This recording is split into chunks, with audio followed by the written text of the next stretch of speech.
السلام عليكم ورحمة الله وبركاته. Waalaikumsalam warahmatullah. الحمد لله حمدا كثيرا طيبا مباركا فيه كما يحب ربنا ويرضاه، والصلاة والسلام على رسول الله وعلى آله وصحبه ومن تبعهم بإحسان إلى يوم الدين. أما بعد، Alhamdulillah kita bersyukur pada Allah Jalla wa'ala atas seluruh nikmat yang telah Allah anugerahkan kepada kita, khususnya nikmat yang semakin mendekatkan diri kita kepada Allah dan menambah ketaatan kita kepadanya tabaraka wa ta'ala. Alhamdulillah kita kembali dipertemukan oleh Allah Jalla wa'ala di majelis ilmu secara online. Mudah-mudahan meskipun majelis ini dilaksanakan secara online tidak mengurangi keberkahannya. Ikhwani wa akhwati fillah, para jemaah sekalian yang dimuliakan Allah tabaraka wa ta'ala, kita pada kajian kita pada hari ini akan membahas hadis yang ke-29 dari hadis Arba'in Nawawi, dan hadis ini adalah hadis yang diriwayatkan oleh Mu'ad bin Jabal, dan insyaallah ta'ala hadis ini akan banyak sekali memberi pelajaran penting sekaligus menambah khazanah keilmuan kita yang selama ini mungkin belum kita ketahui atau sudah tahu tapi belum sempurna pemahamannya. Syarah yang akan kita sajikan, syarah hadis atau penjelasan hadis, langsung ke to the point-nya. Jadi kita ingin kajian kita langsung menangkap pesan apa yang disampaikan Nabi alaihissalam melalui hadis yang mulia ini. Kita bacakan hadisnya. An Mu'ad bin Jabal, an Mu'ad bin Jabal radhiyallahu anhu qala qultu ya Rasulullah akhbirni bi'amalin yudkhiluni al-jannah wa yuba'iduni minan nar.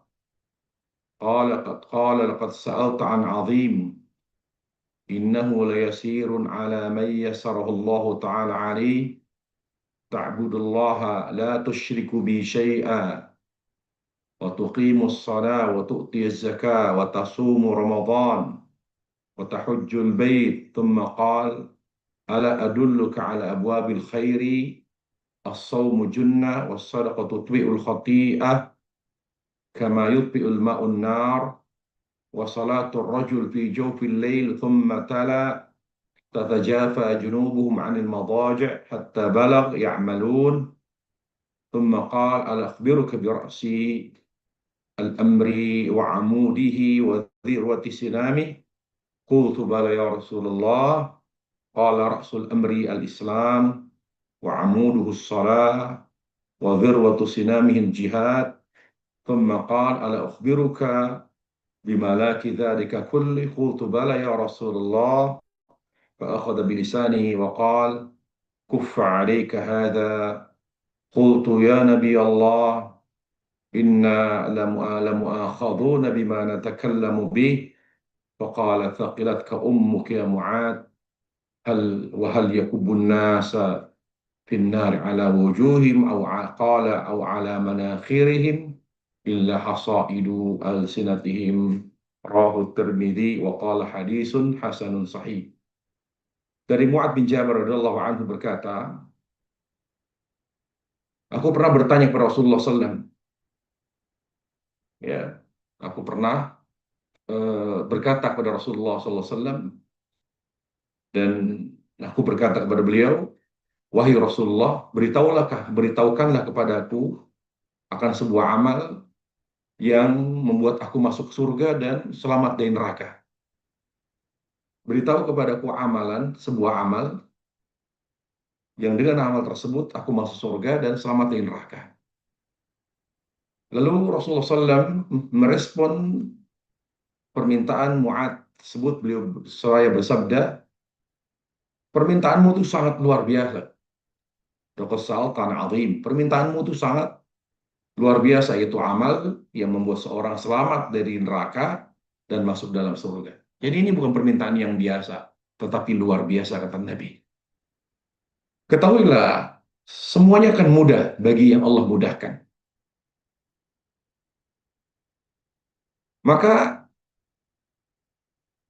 saya beritahu kepadamu, amal yang membuatmu surga dan selamat dari neraka. Yang pertama, beribadahlah kepada Allah semata. Jangan pernah berbuat syirik. Tegakkan salat, tunaikan zakat, laksanakan puasa Ramadan, dan ibadah haji. Menunaikan ibadah haji. Kemudian Nabi SAW menambah ya, apa yang Mu'ad minta. Karena beliau meminta kepada Nabi alaihissalam amal yang membuat seorang masuk surga dan selamat dari neraka. Lalu Nabi alaihissalam memberikan, ya, menambahkan, bukan hanya amal, tapi beliau menambah, ya, hal yang penting yang diketahui oleh setiap muslim. Beliau berkata, ala adulluka ala abul khair. Kamu mau tahu, mau tidak aku beritahu pintu-pintu kebaikan? Lalu Nabi SAW bersabda, as-sawmu junnah. Puasa itu tameng. Maksudnya melindungi seorang dari neraka. Was-sadaqatu tutil khati'ah. Sedekah itu dapat menghapus dosa, dapat memadamkan dosa sebagaimana air dapat memadamkan api. Salat seorang muslim di tengah malam, lalu dia membaca Al-Quran, yaitu firman Allah Jalla wa'ala, tatajafa junubun an madaji', punggung-punggung mereka yang berpisah dengan tempat tidur, sampai pada Allah Tabaraka wa Ta'ala di ayat yang ke-17. Kemudian Nabi menambahkan lagi sabdanya, lalu beliau berkata, ala ukhbiruka bi ra'sil amri wa amudihi wa dhirwati sinami. Maukah kalian aku beritahu suatu perkara yang sangat penting, puncaknya Islam. Puncaknya Islam, hal urusan paling penting di dalam Islam. Kalian mau tahu tidak perkara paling penting, perkara pokok dalam Islam, tiangnya Islam, puncaknya Islam? Kata Mu'ad, mau ya Rasulullah, apa itu? Perkara pokok dalam Islam, tiangnya Islam, dan puncaknya Islam. Kata Nabi, Rasul Amri al-Islam. Pokok perkara, ya, dalam agama ini adalah Islam, yaitu berserah diri kepada Allah. Wa amuduhu salat, tiangnya Islam atau agama Islam adalah salat. Wa dhirwatu sinamihil jihad, dan puncaknya Islam, ajaran Islam adalah jihad.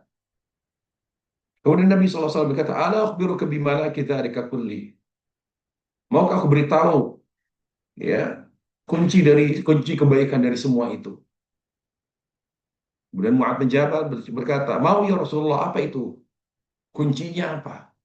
Agar aku bisa menjadi seorang yang berserah diri kepada Allah, bisa selalu menjaga salat, bisa selalu menegakkan jihad. Kata Nabi alaihissalam, kamu jaga ini. Nabi memegang lidah beliau. Kata Nabi, kuffa alika hadza, jaga lisanmu ini. Kemudian Mu'adz, beliau apa namanya, beliau terheran, ya terheran-heran, apakah hanya gara-gara lisan dan gara-gara ucapan seorang akan disiksa di neraka? Dia berkata, ya Rasulullah, ya Nabi Allah, wahai Nabi, apakah hanya karena ucapan seorang disiksa nanti di akhirat? Lalu Nabi SAW bersabda, "Thaqilat ka ummuk ya Muhammad." Ibumu menyesal melahirkan kamu. Ya,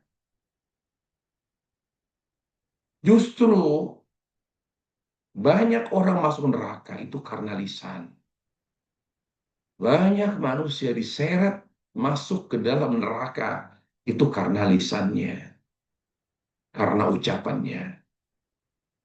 Baik para jemaah yang Allah Subhanahu wa taala, kita mencoba menjelaskan hadis yang mulia ini dengan penjelasan singkat dan padat agar pada setiap kalimat dari hadis ini kita bisa ambil pelajaran penting lalu kita catat, kita eh, eh, jadikan sebagai penyempurna pemahaman lalu kita amalkan. Baik. Pertama, di sini perhatikan di awal hadis. Mu'ad ya meminta kepada Nabi Shallallahu Alaihi Wasallam agar diberitahu amal yang dapat membuat seorang masuk ke dalam surga dan menyelamatkan dari neraka. Para jemaah sekalian, perhatikan coba, Mu'ad bin Jabal. Di sini dia tidak meminta amalan kepada Nabi yang membuatnya menjadi orang kaya. Meminta amal yang membuatnya menjadi seorang yang memiliki karir yang bagus apabila beliau seorang bekerja. Beliau tidak meminta amal yang memudahkan jodoh. Beliau tidak meminta amal yang dengan amal tersebut bisa meraih kesuksesan dunia. Tapi beliau meminta amal kepada Nabi yang membuat beliau masuk ke dalam surga dan selamat dari neraka. Apa maknanya para jemaah? Hadis ini memberi pelajaran penting. Tanda orang yang cinta kepada Allah, orang yang cinta kepada Allah, maka corak pertanyaannya ketika dia nanya kepada ustadz gitu, pertanyaannya itu adalah amal. Amal ia memberi manfaat akhirat. Jadi orang yang cinta Allah Jalla wa'ala, yang dia akan tanya itu selalu amal. Amal yang memberinya manfaat akhirat. Sebaliknya, seorang yang meminta sesuatu, meminta amalan, bertanyakan sesuatu yang tujuannya dengan amalan tersebut bisa meraih manfaat dunia, maka ini adalah indikator bahwa di dalam hatinya ada rasa cinta kepada dunia yang sangat kuat. Jadi mudah sekali para jemaah. Kita bisa membaca suasana batin kita bisa membaca keadaan hati kita. Kepada siapa hati ini condong? Kepada Allah atau kepada dunia? Lihat dari pertanyaan. Lihat dari model pertanyaan. Kalau model pertanyaan, apa yang menjadi sesuatu yang menimbulkan penasaran? Kalau kita selalu mencari penasaran, ingin mencari tahu sesuatu yang bersifat duniawi, pengen cari tahu, pengen tahu, ya istilahnya kepo, hal-hal yang bersifat duniawi. dan menganggap penting, nanyanya pun tanya yang sifatnya menggali ya informasi tentang dunia, tentang manfaat dunia, maka itu adalah tanda bahwa hati ini lebih cenderung kepada dunia. Tapi kalau hal-hal yang sifatnya duniawi, kita nggak begitu menganggap penting. Kita nggak perlu mencari tahu. Yang kita tanya, yang kita cari tahu, yang kita gali informasinya adalah hal-hal tentang akhirat kita. Tentang apa yang menambah pahala, apa yang menjauhkan kita dari dosa. Nah, itu adalah tanda bahwa hati yang kita miliki ini adalah hati yang mulai jatuh cinta kepada Allah Tabaraka wa Ta'ala. Nah, itu yang pertama. Kemudian Nabi SAW berkata, mengomentari permintaan Mu'ad, "Laqad sa'altan azim." Permintaanmu itu sangat besar loh, luar biasa itu. Kenapa Mu'ad ketika meminta kepada Nabi amalan yang membuat seorang masuk surga dan selamat dari neraka, lalu Nabi mengomentari mengatakan, permintaan permintaan kamu untuk akan sebuah amal yang menyelamatkan kamu dari neraka dan memasukkan kamu surga, itu permintaan yang tidak ringan, itu permintaan besar, itu luar biasa. Apa maknanya? Di sini Nabi juga ingin menekankan apa yang Allah sampaikan, bahwa sukses itu bukan sukses dunia, gitu. Sukses yang sesungguhnya, sukses yang tertinggi yang diraih, yang harus menjadi cita-cita seorang muslim dan setiap muslim wajib meraihnya, yaitu masuk ke dalam surga dan selamat dari neraka. Jadi kesuksesan yang sesungguhnya itu bukan di dunia, tetapi di akhirat. Makanya kata Nabi, ini luar biasa ini. Karena kalau orang hanya sampai mencapai kesuksesan di dunia, dia belum hebat. Kalau dia belum tentu selamat di akhirat. Kesuksesan sungguhnya seorang muslim yang hakiki, seorang muslim adalah ketika dia sukses dari sukses di akhirat dengan selamat dari neraka dan masuk ke dalam surga. Allah tegaskan hal tersebut dalam surah Ali Imran 185. Allah berfirman, "Faman zuhzi'a 'anil nar wa udkhilal jannata faqad faz." Barang siapa yang diselamatkan dari neraka dan dimasukkan ke dalam surga, maka dia telah sukses, telah meraih kesuksesan yang hakiki. Kita semua akan mati, Bang. Siapapun kita. Apakah kita pejabat, pengusaha kaya, semuanya akan berpulang kepada Allah Tabaraka wa Ta'ala. Dan apa yang telah kita miliki belum tentu menjadi penyelamat. Bisa jadi menjadi sebab kita dihisap dengan hisap yang berat oleh Allah. Karena dunia ini sementara, alam yang fana. Jadi apapun yang kita capai, bukan segalanya bagi kita. Karena kehidupan hakiki adalah kehidupan akhirat. Maka kalau kita sukses di akhirat, maka itulah keselamatan yang sesungguhnya. Kebahagiaan yang sesungguhnya. Kesuksesan yang hakiki adalah keselamatan dan kebahagiaan di akhirat.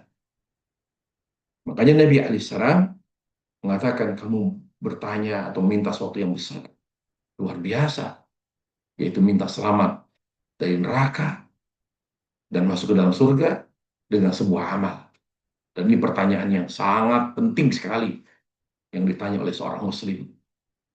Kemudian Nabi SAW bersabda, wa innahu liyasirun ala may yasarullah. Semuanya akan mudah bagi yang Allah mudahkan. Apa maknanya, Pak Jemaah? Seorang itu masuk surga berarti bukan karena amalnya, tetapi karena rahmat Allah. Perhatikan di hadis, dia Mu'ad bertanya atau meminta amal kepada Nabi yang membuat seorang masuk surga dan masuk membuat seorang masuk surga dan selamat dari neraka. Lalu Rasul mengatakan innahu layasir. Hal itu mudah bagi Allah mudahkan.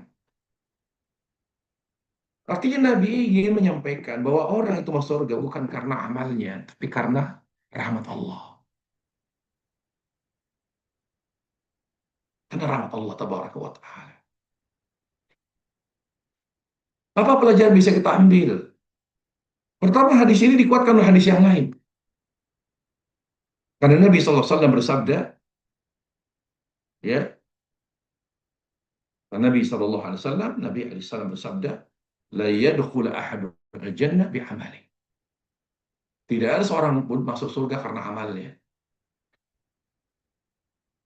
Maksudnya bagaimana? Karena ada ayat dan juga ada hadis Nabi SAW menunjukkan bahwa orang masuk surga, mencapai surga yang tinggi, ya. Bagaimana Allah katakan, urkhul jannah bima kuntum ta'malun. Masuklah kamu ke dalam surga oleh karena amal-amal kamu di dunia. Para jemaah, memahami dalil dengan baik dan utuh itu penting. Disitulah pentingnya kita belajar melalui guru agar kita tidak salah paham.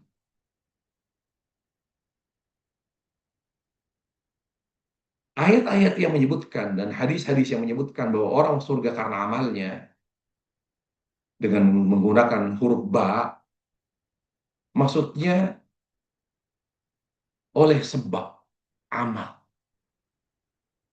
Karena orang tanpa beramal tidak mungkin masuk surga. Karena iman itu amal. Apakah seorang masuk surga tanpa iman? Sholat itu amal. Cinta Allah itu amal. Ridho kepada Allah itu amal. Apakah mungkin seorang surga tanpa ridho kepada Allah dan Allah meridhoinya? Tetapi dimaksud bukan karena amalnya. Maksudnya apa? Bahwa surga itu Allah berikan kepada kita tidak setimpal dengan amal. Namanya babul muawadhah. Jadi kalau kita hitung-hitungan antara surga dan nikmatnya dengan amal, nggak ada apa-apanya. Amal kita jauh. Semua amal kita dibayar oleh Allah dengan hidayah. Sudah cukup, nggak perlu surga. Kalau surga, nggak sebanding dengan amal.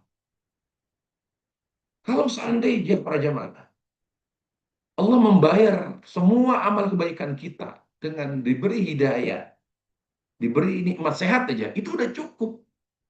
Maka Allah sudah membayar. Berarti kita tidak berhak masuk surga karena kita nggak punya amal lagi. Karena amal kita sudah dibayar oleh Allah dengan nikmat sehat atau dengan nikmat hidayah atau dengan nikmat apa.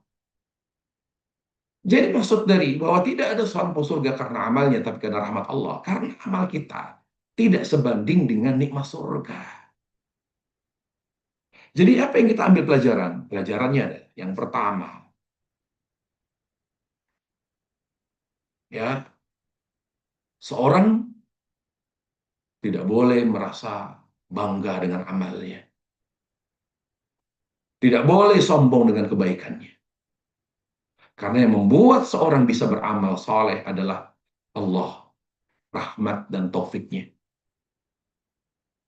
Anda bangga ketika Anda menjadi orang yang soleh, rajin sholat, suka berinfak, bisa membantu orang lain. Kenapa harus bangga dan sombong dengan kebaikan? Yang membuat kita bisa berbuat baik itu Allah, bukan diri kita. Allah gerakkan hati ini. Allah buka hati ini. Sehingga kita menjadi orang yang baik. Allah, rahmatnya dan taufiknya pada jemaah. Ini pelajaran penting dari Nabi Ali. Innahu liyasirun ala ma Allah. Orang surga karena rahmatnya. Jadi kita belajar dari hadis ini. Kalau kebaikan yang kita lakukan selama ini berkat rahmat Allah. Jadi jangan pernah merasa hebat dengan kebaikan kita. Itu penting. Karena yang membuat kita bisa berbuat baik rahmat. Yang membuat kita berbuat dosa, melakukan keburukan adalah karena dosa kita. Yang kedua, jemaah, Ketika Nabi sallallahu alaihi wasallam mengatakan wa innahu layasirun ala man yasarallah. Seorang itu akan dimudahkan untuk menuju surga dan diselamatkan dari neraka kalau Allah mudahkan. Artinya kita ketika beramal, jangan sekedar beramal. Pastikan amal kebaikan yang kita amalkan adalah amal yang dicintai Allah. Adalah amal yang mendekatkan diri kita kepada Allah. Itu. Karena kita masuk surga karena rahmatnya. Jadi amal yang kita amalkan ini yang mengundang rahmat Allah. Apa itu? Itu amal soleh. Karena kalau sekadar amal tidak mengundang rahmat, maka sia-sia amal kita di akhirat kelak. Amal yang kita amalkan di dunia adalah amal yang mengundang rahmat Allah. Apa itu? Amal apa itu? Yaitu amal soleh. Jadi sia-sia umur kita. Percuma amal kita. Kalau amal yang kita hadirkan bukan amal yang mengundang rahmat Allah. Yaitu bukan amal soleh. Apa itu amal soleh? Amal yang ikhlas dan sesuai dengan tuntunan Nabi Sallallahu Alaihi Wasallam.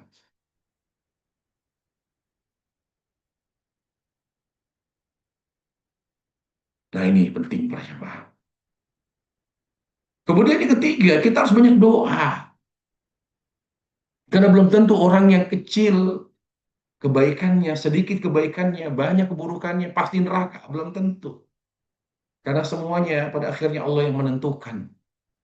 Bi'afwihi wa mannihi wa mannihi karami. Berkat ampunannya, rahmatnya, dan kebaikannya. Jadi orang tidak boleh pesimis masuk surga kalau keburukannya banyak. Dia harus punya kekuatan doa.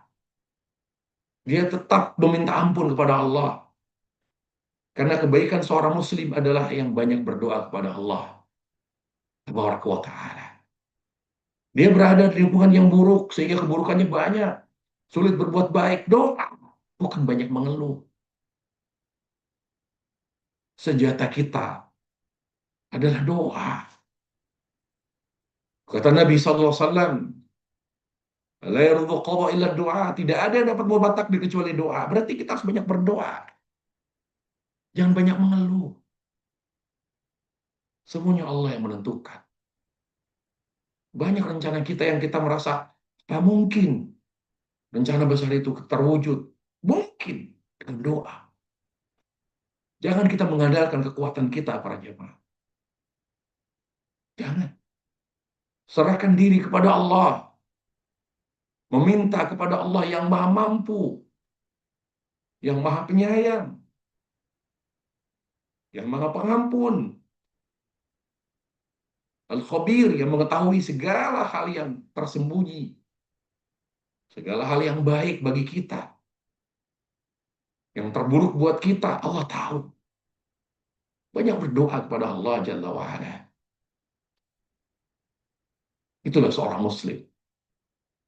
Meskipun kita merasa, oh ya zaman sekarang beda dengan zaman Nabi dulu. Dulu Masya Allah Islam begini-begini. Apapun keadaan hidup kita, apapun keadaan zaman kita, jangan banyak mengeluh.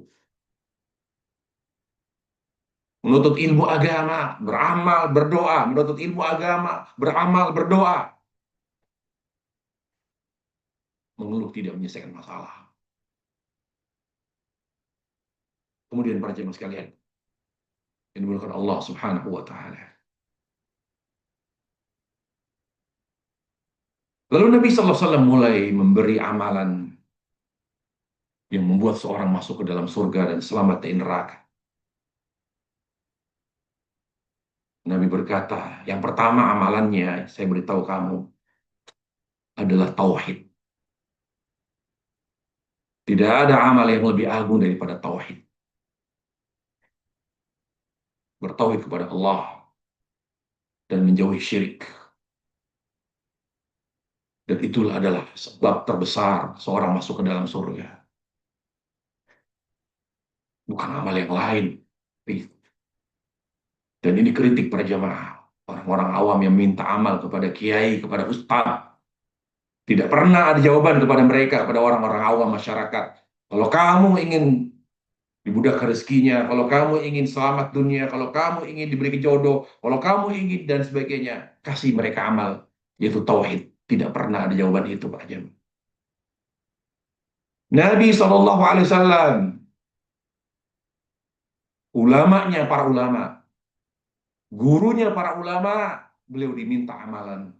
Jawaban beliau, tauhid. Mana sekarang ustadz-ustadz sekarang? Mana sekarang habaib? Mana kiai-kiai? Ditanya, minta amalan, diminta oleh muridnya, diminta oleh masyarakat, diminta oleh orang awam, minta amalan. Amalannya bukan tauhid. Nggak pernah ada jawaban. Diberi amalan tauhid. Nggak pernah. Makanya tidak heran umat sekarang ini jauh dari tauhid.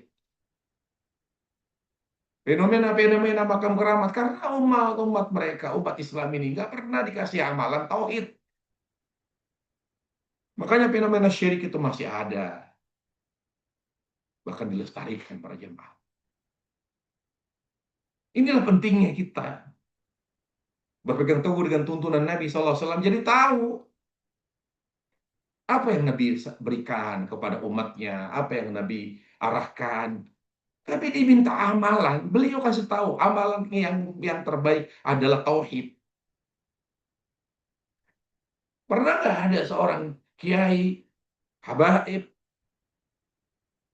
ustadz-ustadz terkenal diminta amalan oleh orang awam? Ustadz, amalan apa supaya saya begini? Amalan apa supaya saya...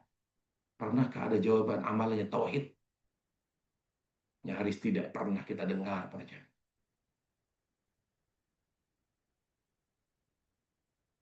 Kemudian para jemaah sekalian, kenapa di situ tidak disebutkan oleh Nabi Alaihissalam setelah Nabi mengatakan amalan utama Anda, amalan terbesar yang membuat seorang masuk surga dan sampai neraka adalah tauhid. Tapi tidak disebutkan mengikuti sunnah. Setelah itu Nabi menyebutkan menegakkan sholat. Kenapa?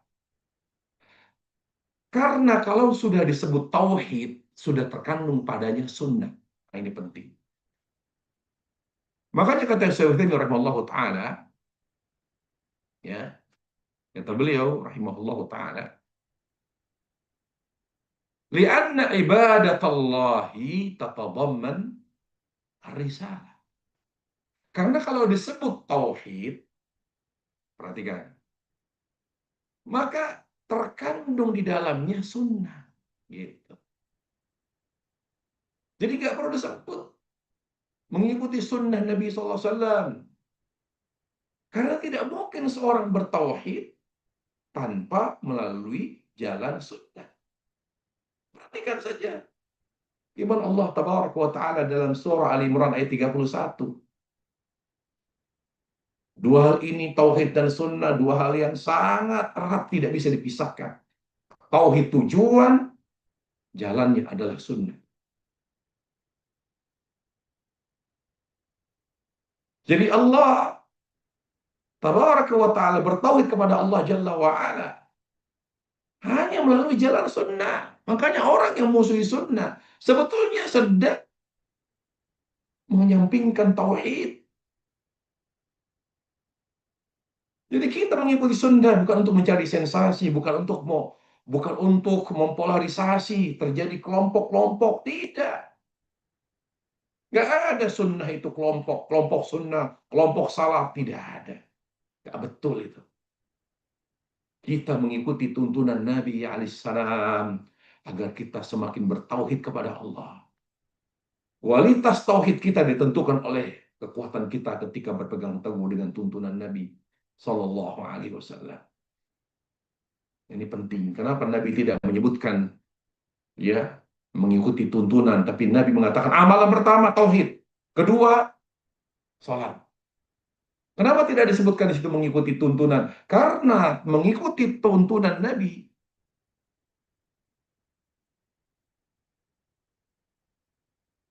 ya, tuntunan Nabi alaihissalam adalah mengandung ya, mengikuti tuntunan Nabi alaihissalam terkandung dalam tauhid. Kemudian amalan yang berikutnya Nabi mengatakan, amalan yang membuat kita masuk surga dan selamat neraka adalah menegakkan salat. Di sini Allah katakan bukan menjalankan salat, bukan mengerjakan salat, tapi kata Nabi menegakkan salat. Apa yang dimaksud dengan menegakkan salat? Dimaksud dengan menegakkan salat adalah dengan menjaga 5 perkara dalam salat. Menjaga khusyuknya,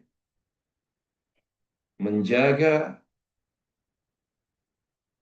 ya, menjaga khusyuknya, memastikan caranya benar sesuai dengan cara Rasulullah SAW, menjaga tempatnya, tempat salat laki-laki masjid, tempat salat perempuan adalah rumah, menjaga waktunya, kemudian yang kelima, menjaga salat-salat sunnahnya. Jadi menegakkan salat dengan 5 hal, khusyuknya, caranya, tempatnya, waktunya, dan salat-salat sunnahnya. Yaitu tidak mungkin kita bisa dikatakan menegakkan salat wajib kecuali kita telah menyempurnakan kekurangan-kekurangannya dengan salat-salat sunnah yang disebut dengan muakkadah. Kemudian Nabi SAW mengatakan, amal yang membuat kita masuk surga dan selamat di neraka adalah zakat. Adalah zakat. Ya.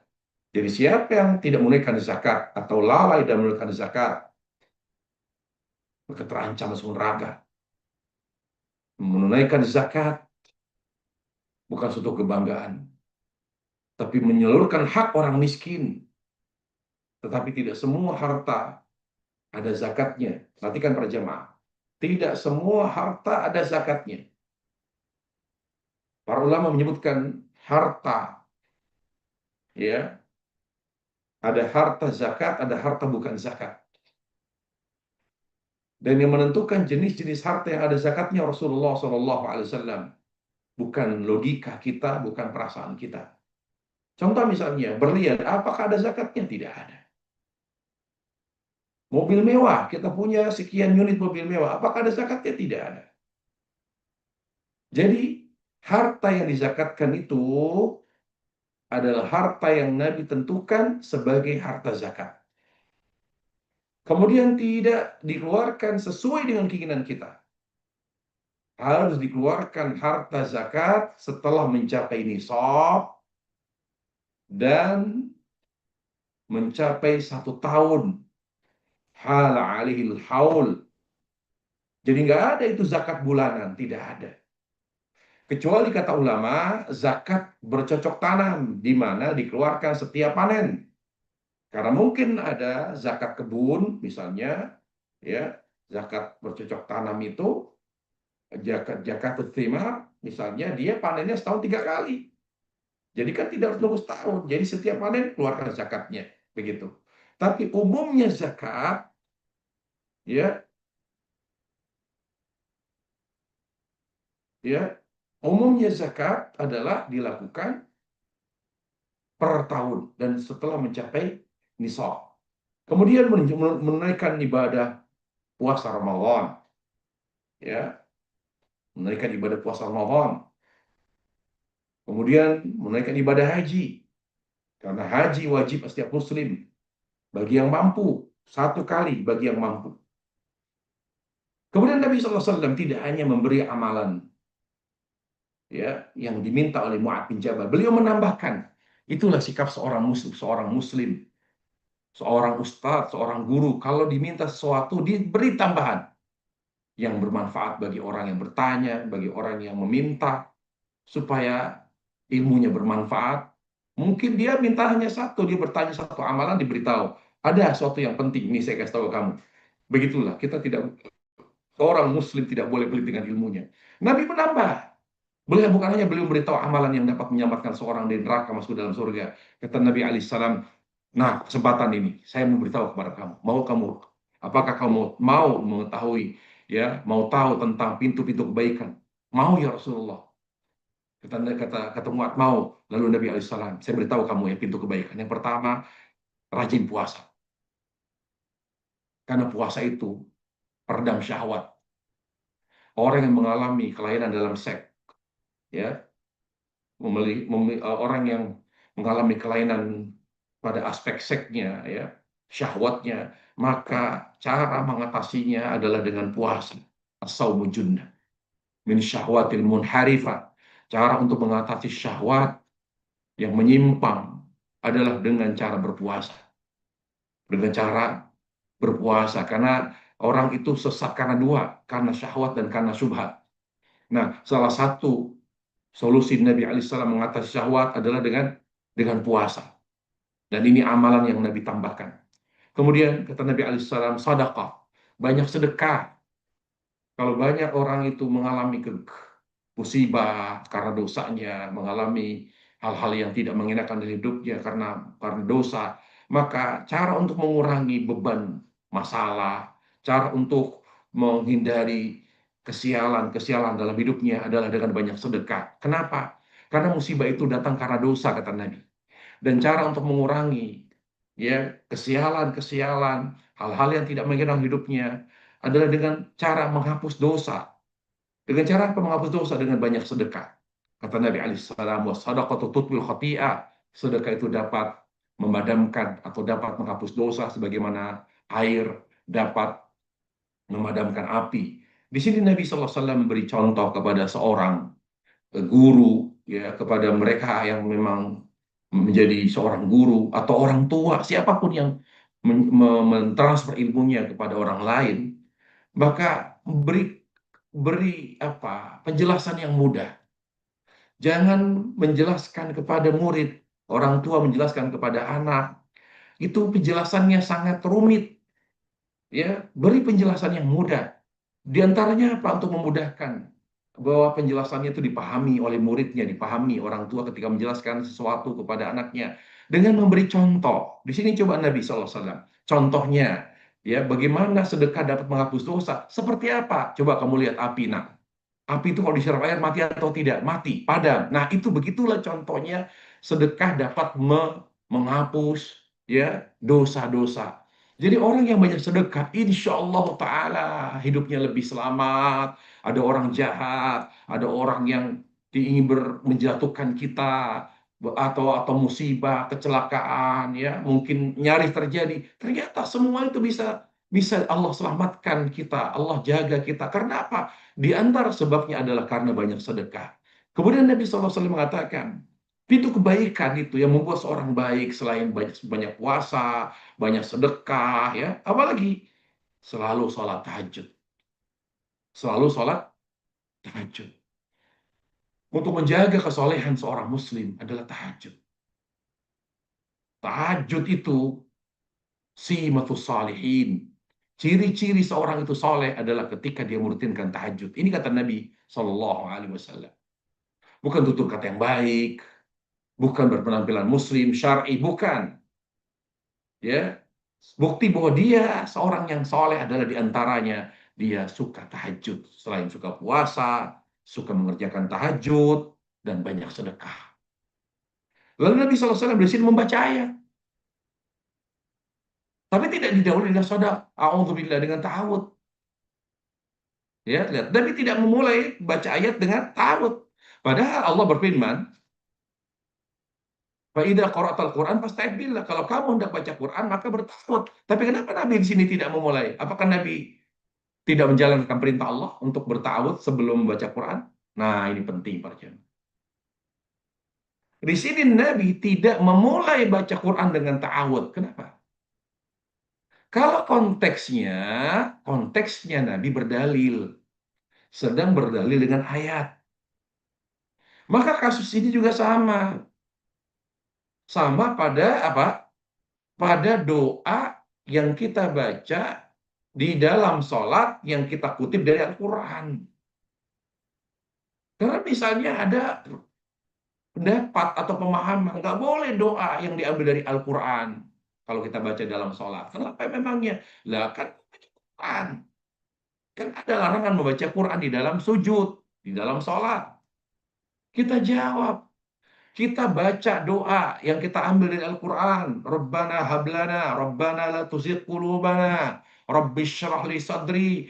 Itu kita ambil dalam atau dari Al-Quran, tapi konteksnya bukan sedang baca Al-Quran. Tapi konteksnya dalam keadaan berdoa. Konteksnya itu doa. Makanya tidak berlaku di situ hukum tajwid karena konteksnya doa.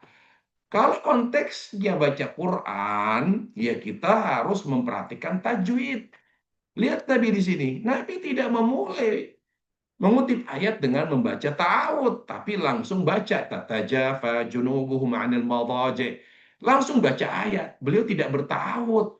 Ingat, ta'awud itu sebelum baca Quran, para ulama mengatakan sebagian mereka wajib berta'awud. Apakah Nabi tidak beri contoh? Tidak. Ini konteksnya bukan baca Al-Quran. Konteks di sini Nabi SAW adalah sedang berdalil dengan Al-Quran. Kalau konteksnya berdalil, tidak perlu baca ta'awud. Kalau konteksnya baca Al-Quran, harus berta'awud dan memperhatikan hukum tajwid. Nah, ini penting. Dalam memahami agama dengan baik, di situ penting. Kemudian Nabi SAW memberi tambahan ilmu lagi, kata beliau. Ya Mu'ad, maukah kamu aku beritahu perkara yang penting dalam Islam? Tiangnya, puncaknya, yang penting dalam Islam itu berserah diri kepada Allah. Kalau kamu merasa hebat, kamu muslim, tapi kamu merasa hebat dengan kekuasaan kamu, dengan jabatan kamu, dengan kehebatan kamu, dengan kecerdasan, kepintaran,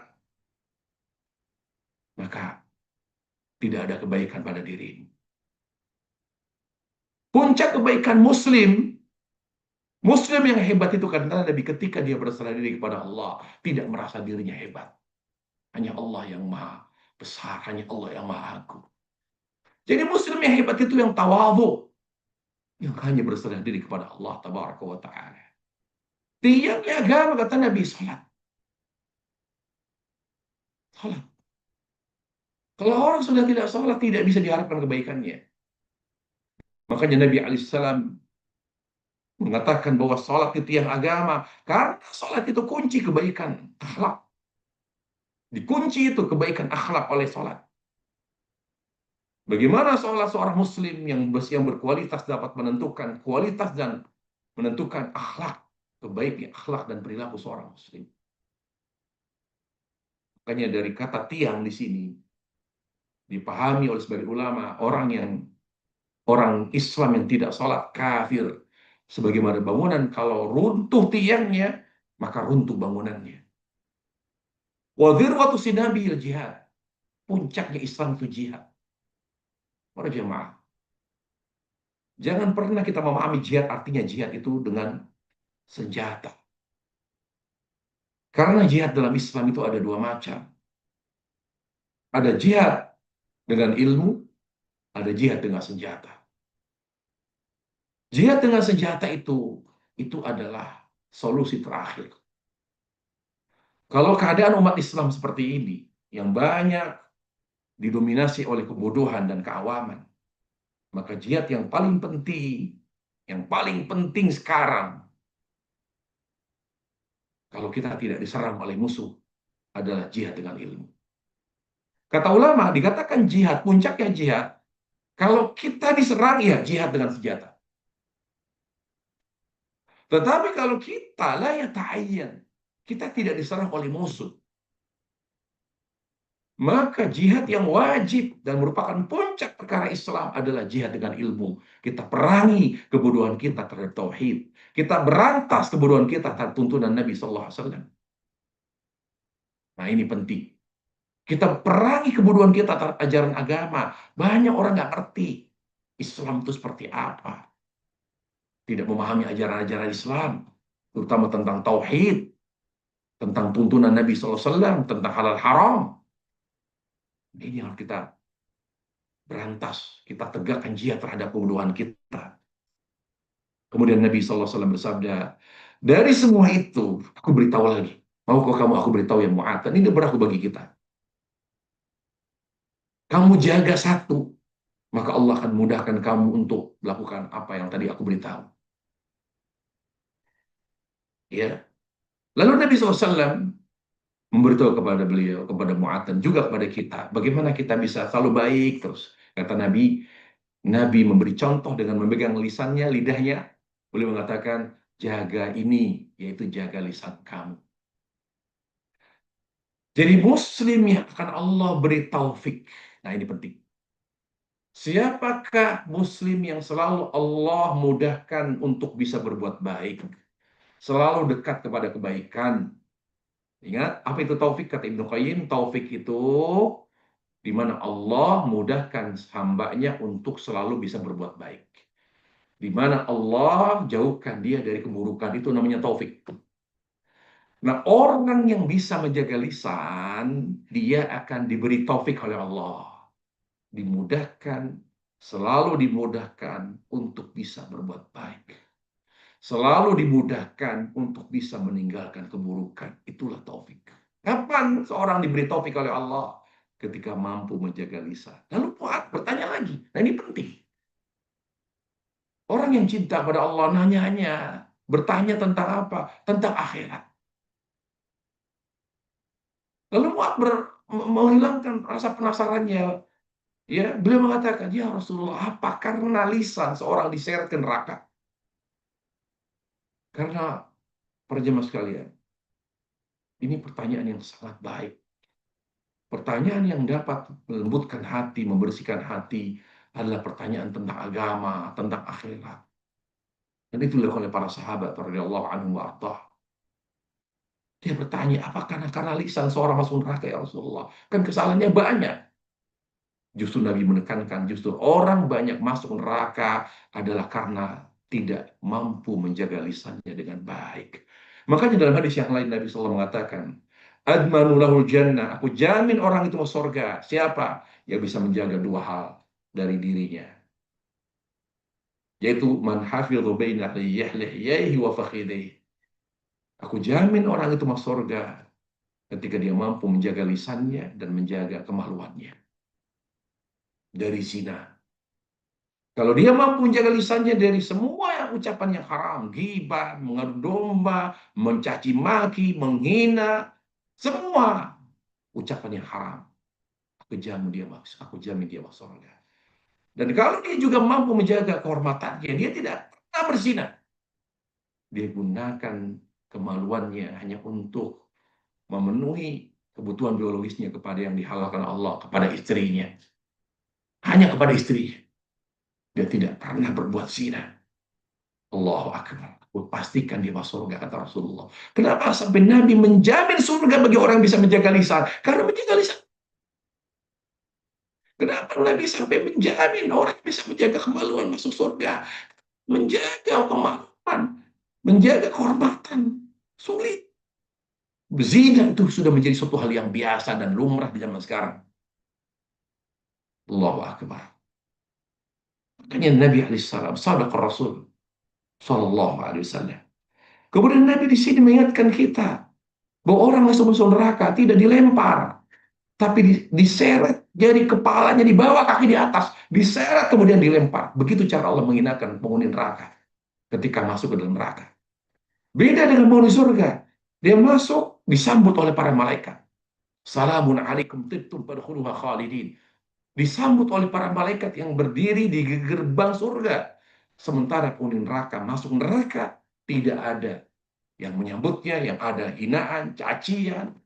Kemudian mereka masuk neraka dalam keadaan ya jadi kaki di atas, kepala di bawah, diseret kemudian dilempar. Begitulah cara Allah mencampakkan penghuni neraka. Begitulah cara Allah menghinakan orang-orang yang akan menjadi penghuni neraka. Nas'alullah salama wal afiyah. Para jemaah sekalian, demikianlah materi kita, penjelasan dari hadis Nabi SAW. Semoga bermanfaat. Sekiranya ada di antara jamaah yang mau bertanya, kita manfaatkan di sisi tanya jawab. Demikian materi dari saya. Wassalamualaikum warahmatullahi wabarakatuh. Wa ala alihi wa sahbihi wasallam. Walhamdulillahirabbil alamin. Syukron jazakallahu khairan Ustaz, barakallahu fiik. Demikian tadi kita telah dengarkan bersama pemaparan materi kita pada hari ini. Masya Allah Ustaz, mudah-mudahan cukup jelas ya, Ana rasa penjelasan yang disampaikan dari Ustadz. Baik, kita lanjutkan sesi selanjutnya, itu sesi tanya jawab, di mana kami mengundang para sahabat untuk bisa interaktif bertanya langsung kepada Ustadz dengan menekan tombol raise hand, atau jika tidak bisa juga dengan menuliskan pertanyaannya di kolom chat yang insya Allah akan Anda bacakan dan disampaikan pada Ustadz. Eh, ini ada pertanyaan yang sudah masuk Ustadz dari kolom chat, mungkin Anda bacakan dahulu ya Ustadz ya.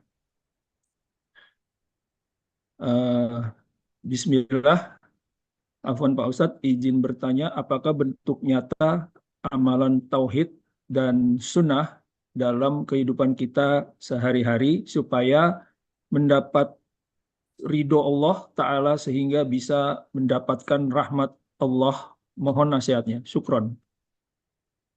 Pertanyaannya apa ya? Pertanyaannya, apakah bentuk nyata amalan tauhid dan sunnah dalam kehidupan kita sehari-hari supaya dapat ridho Allah Ta'ala sehingga bisa mendapatkan rahmat Allah? Mohon Nah, nasihatnya. apa yang ditanya itu sebetulnya sudah Allah jawab melalui surah Taubah 100.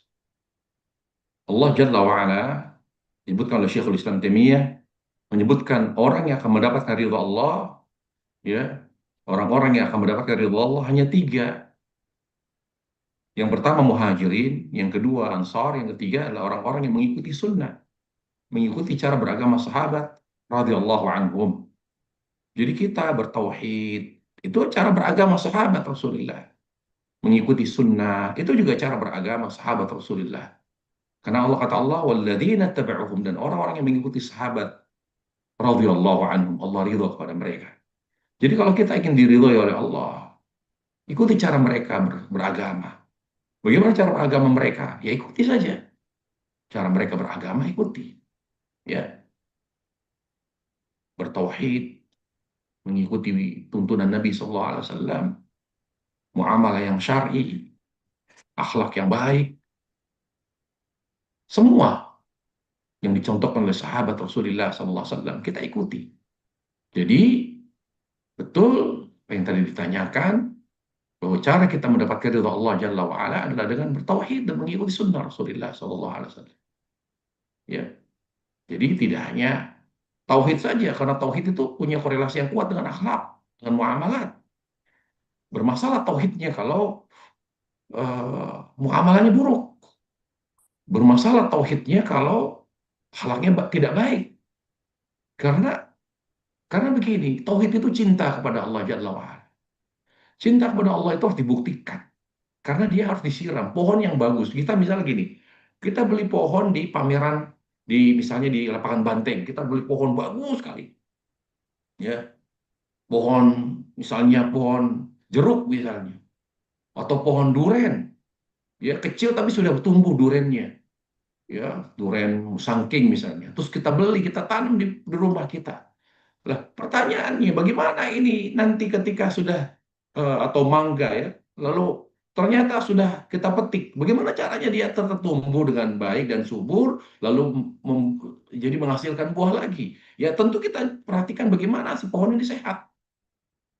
Nah, cara membuat hati ini sehat, pohon ini akarnya bagus, ya harus disiram.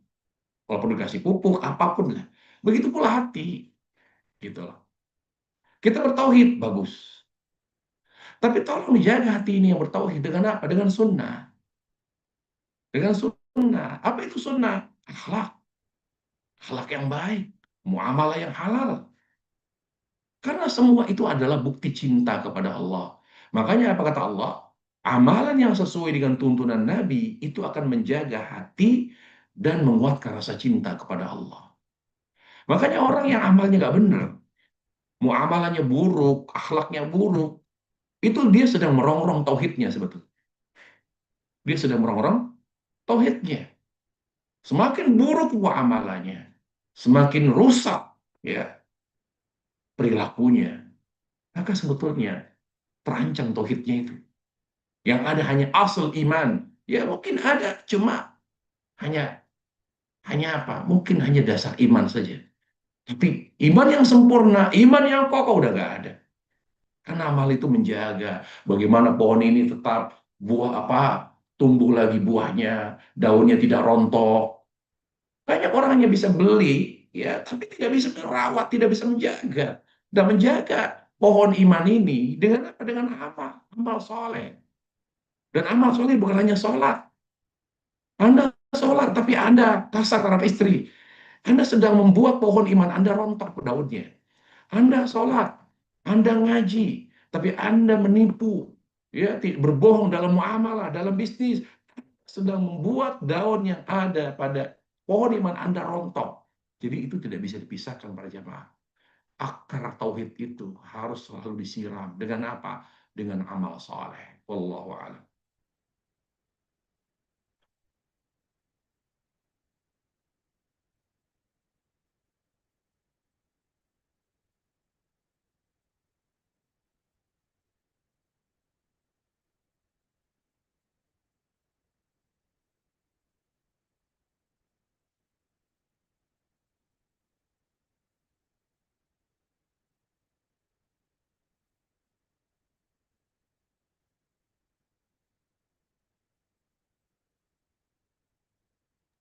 Osh, jazakallah khairan Ustaz. Demikian tadi penjelasan jawab pertanyaan dari penanya. Semoga dipahami dengan baik oleh penanyanya.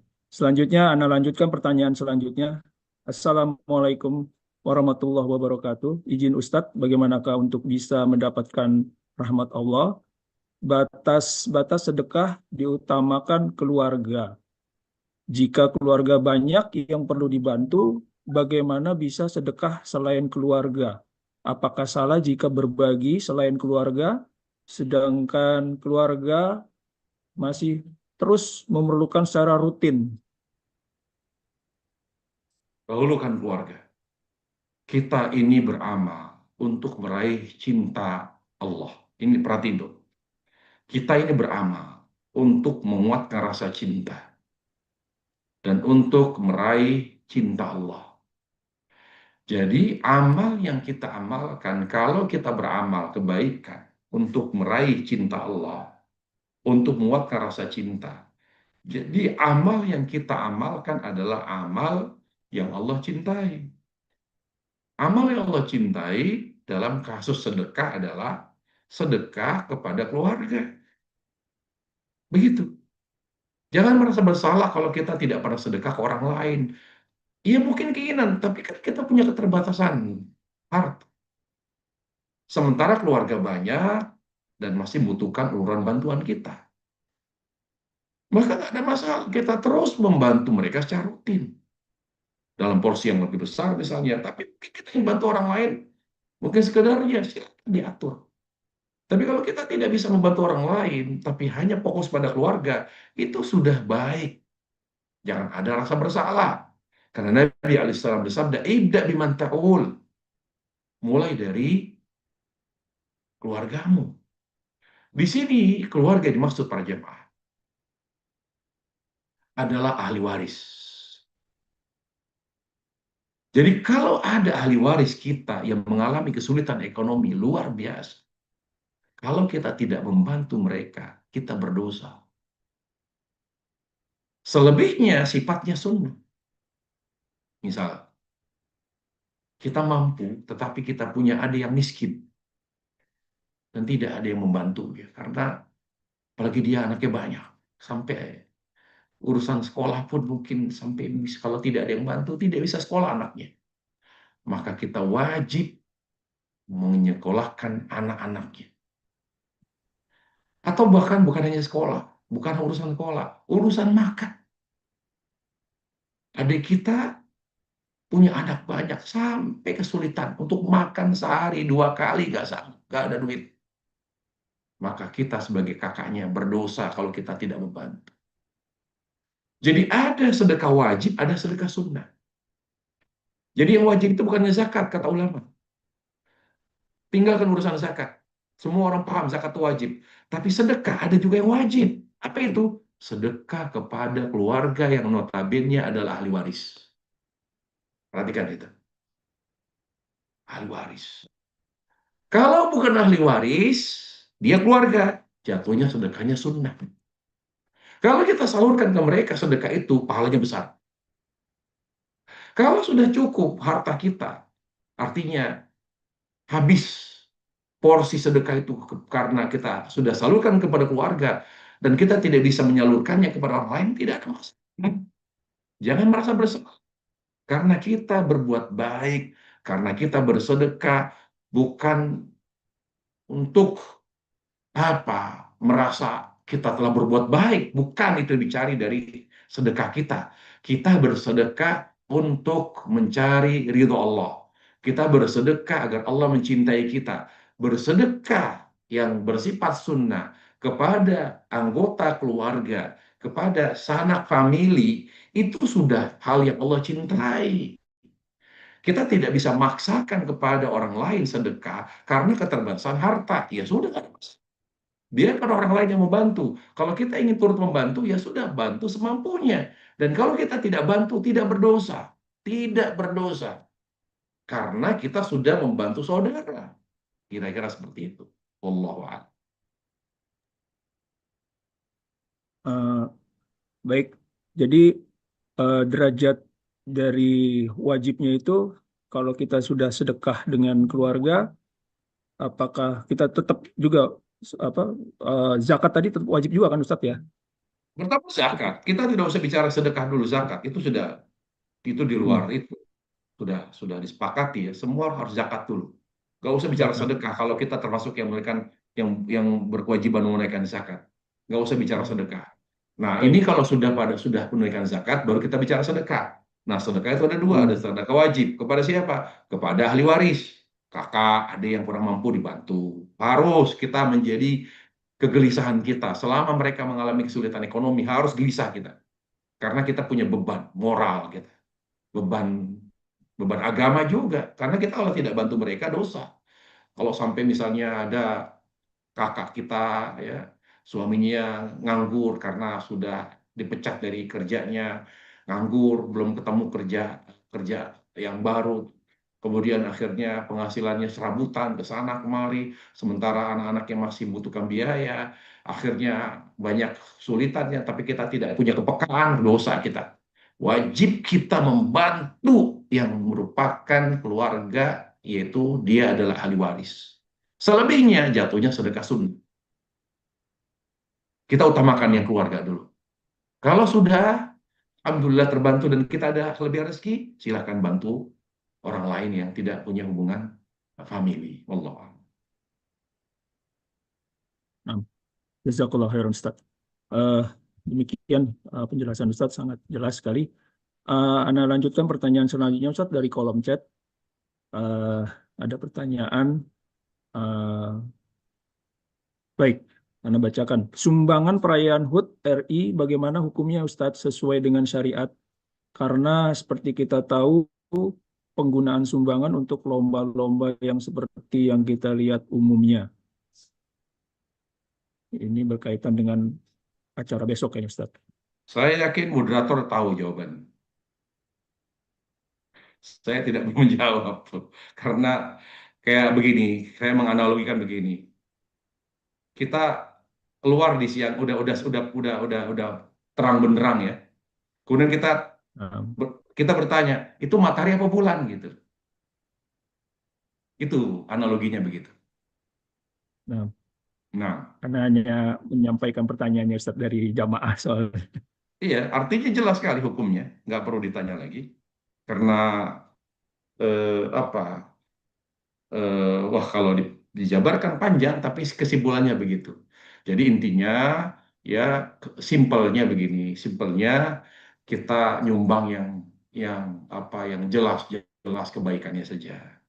Ya, tapi jangan pernah kita turut bersumbangsi, berkontribusi untuk hal-hal yang mungkin kita kita senang negara kita berulang tahun Hmm, merdeka, ya alhamdulillah, apalagi jatuh pada uh, tahun ini juga libur kita 2 hari, alhamdulillah ya. Jadi ada kesempatan kita untuk berlibur dan sebagainya, istirahat. Tetapi untuk Amin. berpartisipasi untuk kegiatan-kegiatan dalam mengisi apa namanya kegiatan atau memeriahkan hari ulang tahun negara, ya tentu kita harus hindari. Kenapa? Karena para ulama dalam hal ini melarang kita untuk apa namanya memberikan sumbangsi apapun. Sebaiknya kita salurkan ke sedekah, salurkan saja ya. Kita hanya berdoa, mungkin kita nyumbangnya doa saja, doa. Semoga negara kita berkah, negara kita makmur, Baik. orang-orang miskin semakin berkurang, pengangguran semakin berkurang, pekerjaan Hmm. semakin meningkat, lowongan kerja, semoga pemimpin kita adil. Jadi saya jawabannya diplomatis saja, nggak usah nyumbang duit, nggak usah nyumbang minuman, nggak usah nyumbang apapun, sumbang aja doa. Insya Allah berkah, insya Allah. Baik. Syukron. Jazakallah khairan Ustaz. Demikian penjelasan Ustadz bagi penanya, semoga bisa dipahami bagi penanya dan juga kita semua ya sebagai penuntut ilmu. Eh, Ana lanjutkan Ustadz, ada pertanyaan dan juga dari kolom chat. Eh, Apa nih pertama bagaimana? Waduh, ini maksudnya apa ya dari U, U, bukti tanyanya apa nih? Bisa diulang lagi, mungkin ditulis lagi pertanyaannya bagi penanya Ukti Dewi.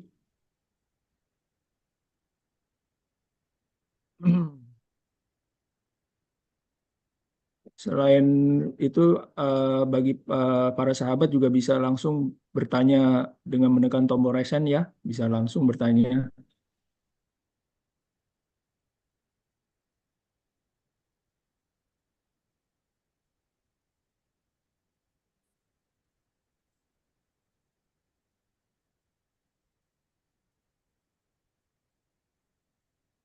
Oh, uh, Anda tanya ini, apakah, Afwan Ustaz, apakah syarat dari mendapatkan rahmat Allah? Ustaz, pertanyaannya itu seperti itu di chatnya. Mengikuti tuntunan Nabi Shallallahu Alaihi Wasallam. Orang yang semakin berpegang teguh dengan tuntunan Nabi, semakin disayang Allah Jalla wa'ala. Mengikuti tuntunan Nabi Sallallahu Alaihi Wasallam. Ikhlas, selalu mengikuti tuntunan Nabi Sallallahu Alaihi Wasallam. Coba perhatikan umat Nabi, kenapa Rasul Sallallahu Alaihi Wasallam sangat dicintai Allah Jalla wa'ala. Karena hal yang paling Allah cintai, Allah tuangkan di Islam, di syariat Islam. Yang tidak Allah tuangkan di agama Nasrani, yang Allah tidak tuangkan di agama Yahudi. Sehingga beliau berkesempatan untuk beramal dengan amalan yang semakin membuat dia dicintai Allah Tabaraka wa Ta'ala. Makanya Allah sempurnakan Islam. Islam itu pelengkap yang ada dalam Kristen, yang ada dalam Yahudi.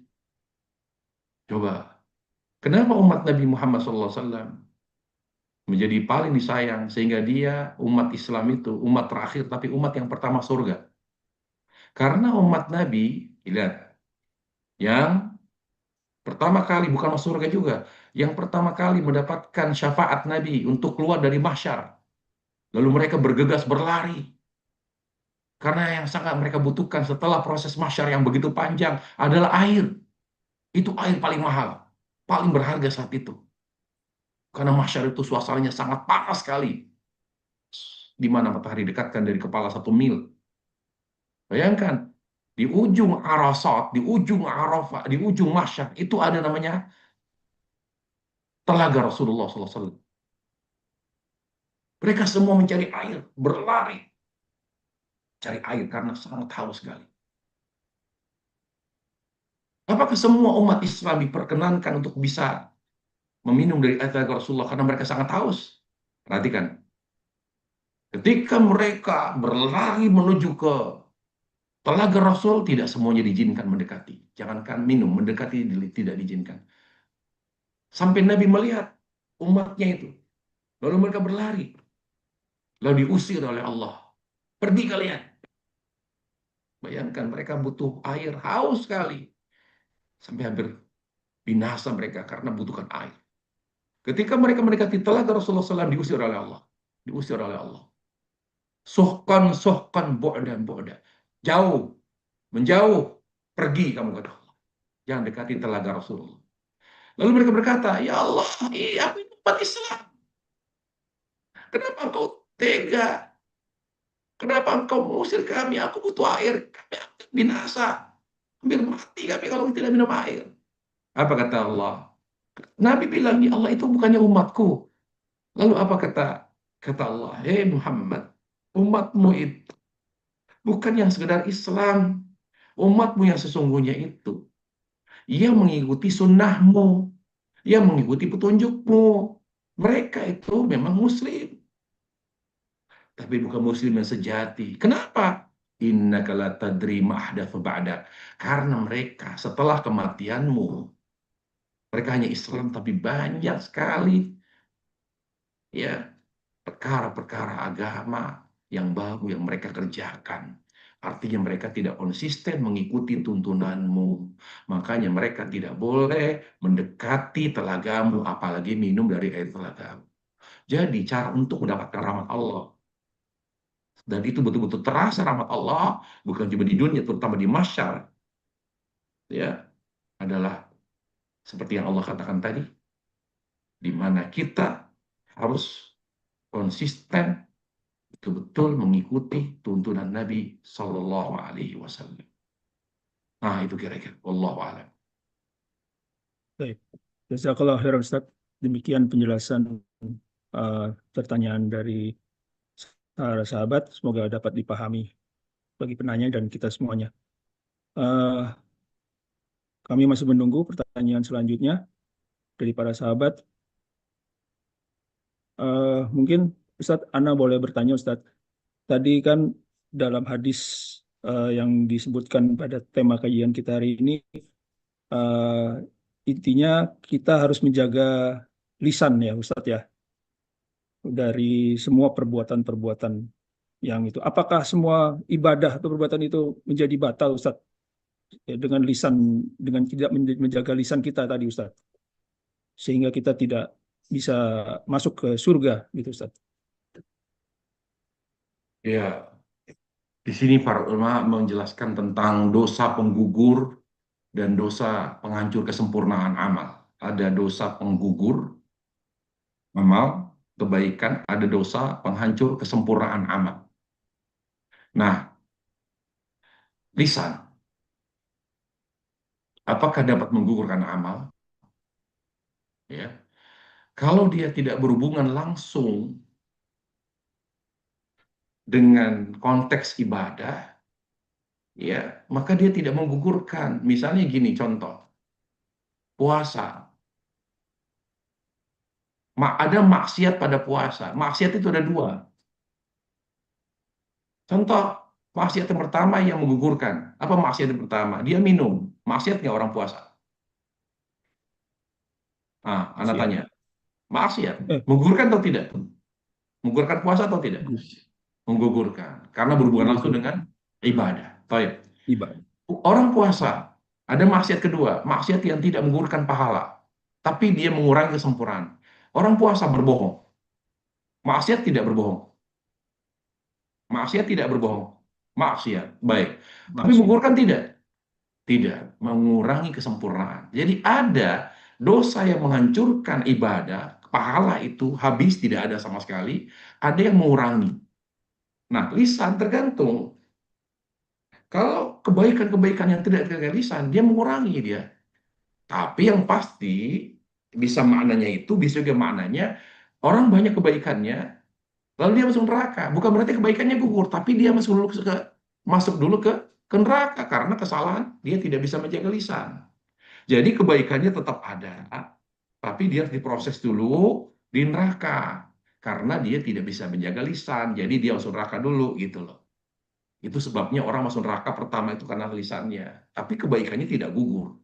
Tapi kan kita nggak mau, walaupun amal kebaikan kita tidak gugur karena tidak bisa menjaga lisan, tetap aja kita nggak mau. Bukan hanya masalah gugur atau tidak, kita tidak mau mampir ke neraka, tidak mau kita. Itu masalahnya.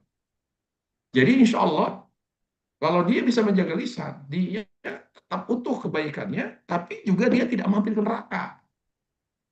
Gitu. Itu yang saya kira yang lebih komprehensif penjelasan seperti itu. Jadi kalau orang tidak bisa menjaga lisan, sebaik apapun, sebanyak apapun kebaikannya, dia harus mampir dulu ke neraka. Harus mampir dulu. Karena banyak orang masuk neraka itu karena lisannya. Karena lisannya. Dan hubungan kebaikan, amal yang lain dengan lisan itu sangat kuat. Hadis Nabi alaihissalam, kata Nabi alaihissalam, setiap pagi seluruh anggota tubuh kita dari ujung rambut ujung kaki itu protes kepada lisan. Perlu semua protes. Karena mereka berat untuk bisa berbuat baik. Sulit berbuat baik. Ya, misalnya mata ingin berbuat baik sulit, tangan untuk berbagi sulit, kaki untuk melangkah kepada yang baik sulit. Mereka sulit kenapa? Karena lisannya itu tidak terjaga. Sehingga mereka mengatakan semua anggota tubuh kita ini, Innaman nahnu biki, hei lisan.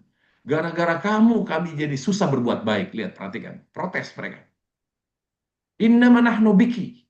Kebaikan kami ini ditentukan oleh kebaikan kamu. Ini istaqamta, istaqamna. Kalau kamu baik, kami akan baik, mudah berbuat baik. Wa ini wajadta, wajadna. Tapi kalau kamu nggak baik, selalu ya ngomong ini, ngomong itu, ngomong yang nggak benar, ngomong yang haram, lisan mencaci, menghina, menggibah, fitnah. Jadi kami pun jadi kena imbasnya. Kami susah untuk menjadi ya anggota tubuh yang menghadirkan amal soleh karena kamu tidak terjaga dengan baik. Lihat, hadis ini menunjukkan betapa besarnya pengaruh lisan terhadap ya anggota tubuh yang lain dalam amal, apakah itu untuk kebaikan atau untuk keburukan. Begitu, wallahu a'lam. Baik. Jazakallah khairan Ustaz. Eh, baik, para sahabat, ap- kami masih ada waktu ya Ustaz ya. Ada yang raise hand Ustaz. Ya, silakan. Eh, baik, Terakhir ya. silakan Ya, eh ya Ustadz. Umi Eh, Ika. iya, syukron.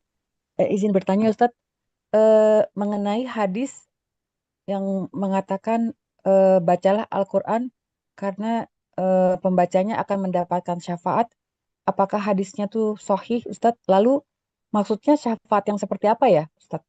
Yang akan diberikan oleh Al-Quran dan membaca yang seperti apa gitu Ustadz? Syukron Ustadz, itu aja. Hmm. Tentang derajat hadis ya.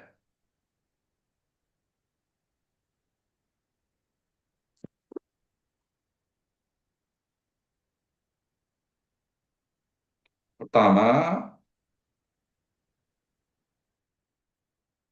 tentang derajat hadis, Iqra al-Quran, فإنه يأتي يوم القيامة syafi'an li ashabihi. Apakah itu adalah hadis yang sahih? Saya cek dulu Bu ya, bentar. Nah, Ustaz.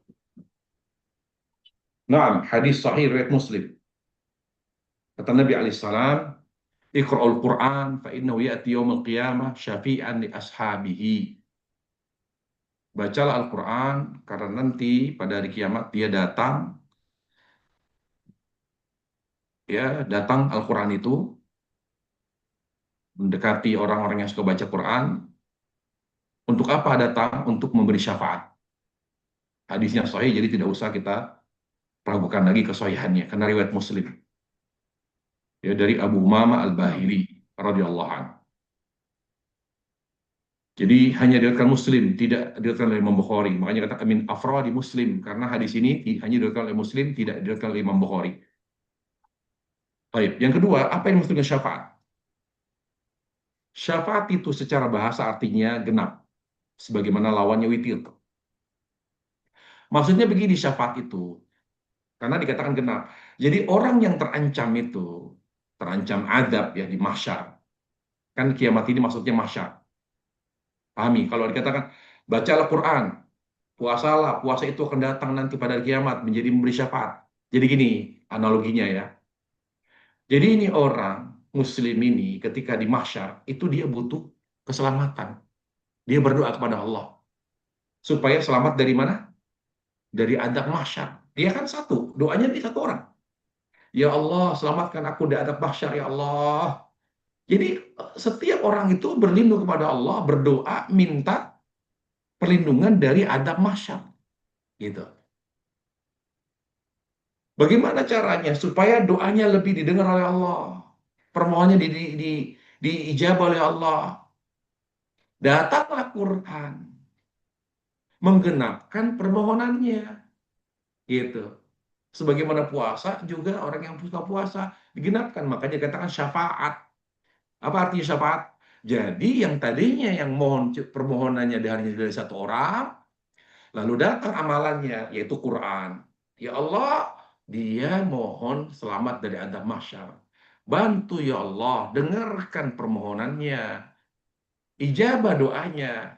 Jadi Quran dorong gitu supaya doanya diijabah, permohonannya didengar. Makanya dikatakan syafaat, itu arti syafaat gitu. Jadi Quran itu datang mendorong ya menggenapkan permohonan orang itu supaya selamat dari adab mahsyar dan juga adab neraka. Makanya dikatakan Al-Quran memberi syafaat, puasa memberi syafaat, amal ini memberi syafaat. Maksudnya mendukung, menggenapkan permohonan orang ini yang minta selamat dari adab kiamat dan minta masuk ke dalam surga itu didorong. Jadi itu maksudnya syafaat begitu. Wallahu a'lam. Jazakallah khairan Ustaz. Eh, Terima kasih atas penjelasannya. Baik, Mudah-mudahan bermanfaat bagi penanya ya dan alhamdulillah. bisa Itu tadi dipahami. pertanyaan terakhir. Ya, Baik, kita Ustadz.